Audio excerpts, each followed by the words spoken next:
नमस्कार, मैं अमित गोदियाल, आप देख रहे हैं उत्तराखंड हलचल।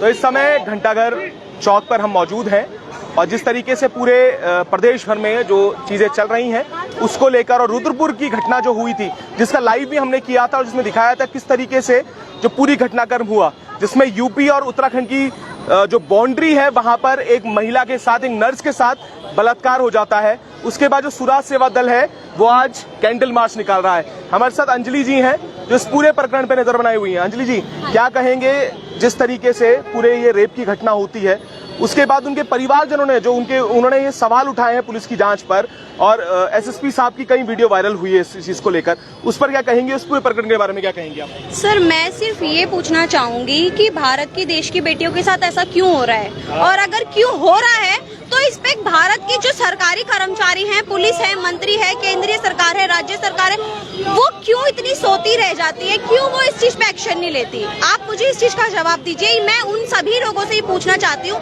क्या गरीब बेटियों की या जो अमीर में बेटियां हैं, क्या उन बेटियों की जान नहीं है? ऐसा क्यों हो रहा है उनके साथ? अब आप एक बात बताइए, 30 तारीख को हत्या की गई, 8 तारीख को पकड़ा गया, शव मिला है, शव बरामद हुआ है, किसी खेत से बरामद हुआ है, ठीक है। आप ये बताइए, कभी आपके घर में कोई चूहा मरा है आपके घर में? उसमें स्मेल आती है, घर के सारे सदस्य परेशान हो जाते हैं कि स्मेल आ रही है, हमसे बैठा नहीं जा रहा। आप देखिए, निकालिए, आप सोचिए 8 से 9 दिन की एक शव में से स्मेल नहीं आ रही है, उसके अंदर बॉडी में कीड़े नहीं पड़े, ऐसा क्यों हो रहा है? आप बताइए। नॉर्मल एक बरेली के किसी व्यक्ति को पकड़ के उसमें जुर्म डालकर उसको अंदर कर दिया जाता है, पुलिस वाले ही दिखाते हैं कि हम उसे गिरफ्तार कर रहे हैं। अगर वाकई वो मुजरिम है तो आप ये बताइए कि किसी शव में से बदबू क्यों नहीं आई? ये मामूली काम नहीं है। ये इस चीज की जानकारी सिर्फ एक मेडिकल फार्मेसी से रिलेटेड किसी व्यक्ति को ही पता हो सकती है, वही व्यक्ति कोई केमिकल खरीद के बॉडी के अंदर डाल सकता है। अब आप बताइए, क्यों हमारी पुलिसकर्मी जो है वो क्यों इस पे आवाज नहीं उठा रही है? मैं बस यही जानना चाहती हूँ। सीबीआई की मांग चाहती हूँ मैं चाहती हूँ कि जो असलियत में जो आरोपी है उनको सजा मिले। सवाल ये था कि उनके परिजनों ने भी यही सवाल उठाया था कि वो केमिकल लेकर क्या वो व्यक्ति चल रहा था। उसके अलावा ये भी सवाल था कि जिस व्यक्ति ने ये तमाम चीजें हुई, उसके बाद जो महिला, जो नर्स थी वहां पर थी, उसका शव जो आप बोल रहे हैं कि 8 अगस्त को मिलता है, 8 तारीख को मिलता है, वो भी प्रश्न चिन्ह है खड़ा कर रहे हैं। एसएसपी साहब से भी मुलाकात की थी, तमाम चीजें वहां पर हुई, एक वीडियो भी वायरल हो रही है उसको लेकर। उन्होंने ये भी कहा है, ये सवाल यहाँ पर भी है। तो आप लोग इस चीज को कैसे लेके देख रहे हैं कि परिजनों का जो आक्रोश है वो क्या सही है? क्योंकि उन्होंने कहा है कि जिस मोबाइल चोरी करने वाले पे आरोप लगा दिया है कि उसने मर्डर किया है, ये भी बड़ा सवाल है। नहीं, बिल्कुल सही है। देखिए, परिजनों का तो ये जो आक्रोश है उनके अंदर, वो जाहिर सी बात है किसी भी व्यक्ति के साथ होगा, उसके परिवार वाले करेंगे ही करेंगे। आखिर उनकी बेटी गई है, बेटियों को कितने नाजों से पालते हैं। आपको पता है, आपके घर में बेटी है, आपको पता होगा, एक बेटी, एक बहन, भाई, बाप, माता, पिता कितने नाजों से उसे पालते हैं। ऐसा हमारा भारत में ये रेप इतना मामूली चीज हो गई है कि किसी भी लेडीज की, किसी भी बेटी, बहन, बहू की उसकी हत्या कर दी जाए या उसका रेप कर दिया जाए, इतना आसान हो गया है। हम किस देश में रहते हैं? हम भारत में रहते हैं। यहाँ तो स्त्रियों का सम्मान होता है। स्त्री के लिए रामायण हो गई, महाभारत हो गई, और अब क्या हो रहा है आज के दौर में, आज के युग में क्या हो रहा है? सिर्फ वो तो हम एक सभ्यता के अनुसार चल रहे हैं कि हमें लोगों के अनुसार, जिस तरह से हमारा एक जनरेशन चल रही है, हमें कैंडल लेके चलना पड़ रहा है। ये हमारी सभ्यता नहीं है। हमारी सभ्यता है हाथों में हथियार उठाना, तलवार उठाना, और जो असलियत में मुजरिम है उन्हें सजा देना। तो ऐसा क्यों नहीं हो रहा है? मैं परिवारजनों की जो उनकी वो है, मेरी भी यही अपील है कि उसकी सीबीआई जांच करवाई जाए, और जो निर्दोषी को उन्होंने अंदर कर दिया है, उसके ऊपर लूटमार का केस डाल दिया है, उस पर ऊपर हत्या का केस डाल दिया गया है। एक मामूली मजदूर इतना कुछ नहीं कर सकता। देखिए, अगर उसने रेप भी करा है, वो रेप करेगा, वो डर के कारण अपनी जान बचाएगा, वो हत्या करके, वो लूटमार करके भागेगा नहीं। मेरी भी सरकार से मेरी भी यही अपील है कि कृपया करके उस लड़की को इंसाफ दिलाया जाए, सीबीआई जांच बिठाई जाए। तो सवाल यही पे है। कावेरी जी भी यहाँ पर है। कावेरी जी, सीधा सवाल ये रहेगा, क्योंकि देखिए महिलाओं के ऊपर अब ये ट्रेंड चल चुका है, ट्रेंड ही बोलूंगा मैं इसे, कि मोमबत्तियां लेकर लोग निकल पड़ते हैं। अभी जो घटनाक्रम रहा कलकत्ता के बाद देहरादून में आईएसबीटी हुआ या रुद्रपुर में जैसी घटना हुई, उसके बाद ये ट्रेंड अब ये बोलते हैं कि हम मोमबत्तियां हमने पकड़ना सीख लिया है। क्या कहेंगे इस पर? इसको मैं तो बिल्कुल ट्रेंड तो नहीं मानूंगी, लेकिन जैसे कहते हैं ना कि एक हमारे जो भारत में ना बेटी बिल्कुल भी सुरक्षित नहीं है। यही अभियान चलाया गया है कि बेटी पढ़ाओ बेटी बचाओ। बेटी पढ़ा तो रहे हैं, आगे बढ़ा तो रहे हैं, लेकिन बच कहाँ रही हैं। अभी आप क्या कहते हैं, जैसे बताया, जैसे अंजलि ने बताया कि एक चूहा अगर मर जाता है तो घर में इतनी स्मेल फैल जाती है। उसका शव जो है 1 हफ्ते के बाद बरामद हुआ है और वहां पर किसी को स्मेल नहीं आई। क्या उसके इतने सारे जेवर पहन रखे थे या उसके पास इतना सारा कैश था जो उस पर लूट मार कर, जैसे कहते हैं कि लूट के कहते हैं उसको कैश ले लिया या फिर जेवर ले लिए, फिर उसके ऊपर हत्या कर दी, उसका रेप कर दिया। ये सब मनगढ़ंत कहानियां हैं। उसका बलात्कार हुआ है और जो केमिकल उसमें बरामद हुआ है कि केमिकल से उसकी बॉडी को सेफ रखा गया जिसकी वजह से स्मेल ना आए। तो ये किसी ऐसे मजदूर का काम नहीं हो सकता। एक केमिकल जिस बॉडी पे अगर स्मेल आती है उसको कैसे स्मेल ना आए, तो ये सिर्फ और सिर्फ हॉस्पिटल के लोग ही जानते हैं। हम और आप भी नहीं बता सकते किस केमिकल लगाने के बाद कि बॉडी पे स्मेल नहीं आएगी। तो इसी वजह से सीबीआई जांच होनी चाहिए।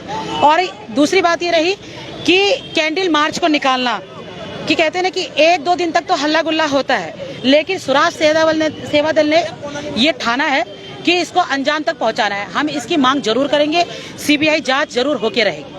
जी क्या कहेंगे, क्योंकि सवाल यहाँ पर महिला सुरक्षा के ऊपर भी है और एक पुरुष प्रधान प्रदेश के रूप में ये बात हो रही है कि किस तरीके से रुद्रपुर जैसी घटना हो जाती है। उसके बाद एक यात्रा भी निकाली जाती है जिसमें हिंदू बचाओ रक्षा। तो क्या जो लड़की अंकिता भंडारी थी, ये तमाम जो लोग थे, क्या वो उस हिंदू नहीं थे? और सवाल यहाँ पर रुद्रपुर पे भी है कि ऐसी घटनाओं पर चुप्पी साधना कितना तक सार्थक है? यत्र नारी पूजयन्ति रमन्ते तत्र देवता। ऐसी संस्कृति के साथ जीने वाला हमारा देश और भारत माँ का भाल देवभूमि उत्तराखंड, और उसमें इस तरह की घटनाएं निश्चित रूप से ये प्रदेश की संस्कृति को कलंकित करते ही हैं, साथ ही साथ विश्व के सबसे सांस्कृतिक देश भारत के भाल पे कलंक का टीका लगाते हैं। जिस देश में कन्याओं का पूजन होता हो, जिस देश में नारी को माँ दुर्गा का स्वरूप माना गया हो, उस देश के अंदर नारी के साथ बेभत्स कांड करने के साइंटिफिक तरीके ढूंढे जा रहे हैं। बिल्कुल। ये किस दिशा की ओर जा रहा है युवा, किस दिशा की ओर जा रहा है मानव, यह सोचना समाज का काम तो है ही, सरकारों को भी सोचना होगा। क्योंकि मेरा मानना है इसके पीछे नशा, भारत सरकार, प्रदेश सरकार अपने आप को बचाने में इतना लिप्त हो गई है कि उन्होंने नशे के कारोबार पर अंकुश नहीं किया। कहीं पे नशे में हमारी नारी डुबा के मारी जाती है, कहीं हमारा युवा नशे में भटकता है, कभी हमारा वृद्ध नशे में भटका हुआ है।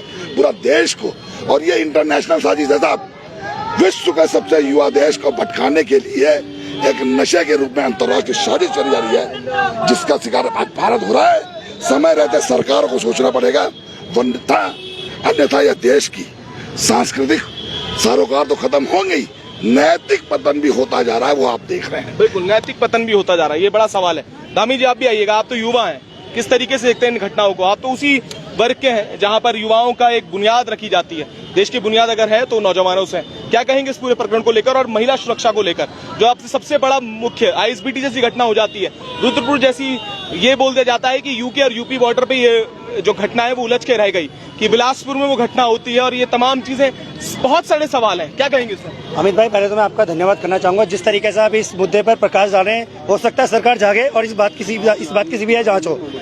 जिस तरीके से आप देख रहे हैं, लोग सड़कों पे मोमबत्ती लेके, अगर इसी तरीके से चलता रहा तो आने वाले टाइम में देखें मोमबत्तियां नहीं, अपने घर की माँ बेटियों को बचाने के लिए लोगों के हाथों में हथियार होंगे। और उस समय सरकार जागेगी और सरकार को पता चलेगा कि किस तरीके से जांच होती है, और तब सरकार जांच करेगी हथियार लेके घूमने वालों की। वजह का कोई नहीं जांच कर रहा है ना, तो सरकार को जागना होगा। अगर सरकार चाहती है कि माहौल सही बना रहे, देख लड़ रहे हिंदू मुस्लिम के लड़ रहे, बेटियां हिंदू की भी हैं, बेटियां मुसलमान की भी हैं। अभी लड़ाई देश में हिंदू मुसलमान की नहीं है, अभी देश में जो लड़ाई चल रही है वो जो है कि बहू बेटियों को बचाए किस तरीके से जाए।